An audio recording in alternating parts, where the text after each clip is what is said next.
মানবতা বিরোধী অপরাধে বাংলাদেশের সাবেক প্রধানমন্ত্রী শেখ হাসিনার বিরুদ্ধে আন্তর্জাতিক অপরাধ ট্রাইব্যুনালে আনুষ্ঠানিকভাবে ৫টি অভিযোগ গঠন করা হয়েছে।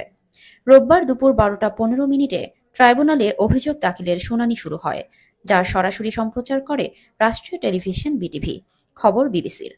আদালত সূত্র জানায়, অভিযোগপত্রের মূল অংশ ১৩৫ পৃষ্ঠার হলেও দালিলিক প্রমাণ, ভিডিও, অডিও কল এবং বিভিন্ন তথ্য উপাত্ত সহ মোট ৮,৭৪৭ পৃষ্ঠার অভিযোগপত্র জমা দেওয়া হয়েছে।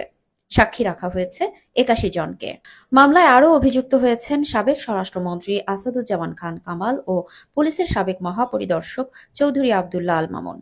চিফ প্রসিকিউটর তাজুল ইসলাম জানান, ২০২৪ সালের বর্ষা বিপ্লবে ১,৪০০-র বেশি মানুষ হত্যার ঘটনায় শেখ হাসিনার ভূমিকা ছিল নির্দেশদাতা ও পরিকল্পনাকারী হিসেবে।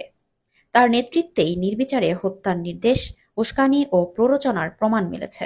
তিনি বলেন, এই বিচার কোনো প্রতিশোধ নয়, বরং ভবিষ্যতের জন্য একটি প্রতিজ্ঞা, মানবতা বিরোধী অপরাধের পুনরাবৃত্তি যেন আর না ঘটে।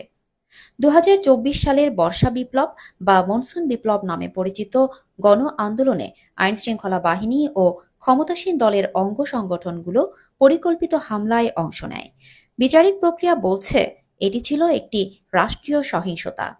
যে আদালত শেখ হাসিনার সরকার গঠন করেছিল যুদ্ধাপরাধীদের বিচার করতে, সেই একই আদালতে এখন শুরু হয়েছে তার বিরুদ্ধে মানবতা বিরোধী অপরাধের বিচার।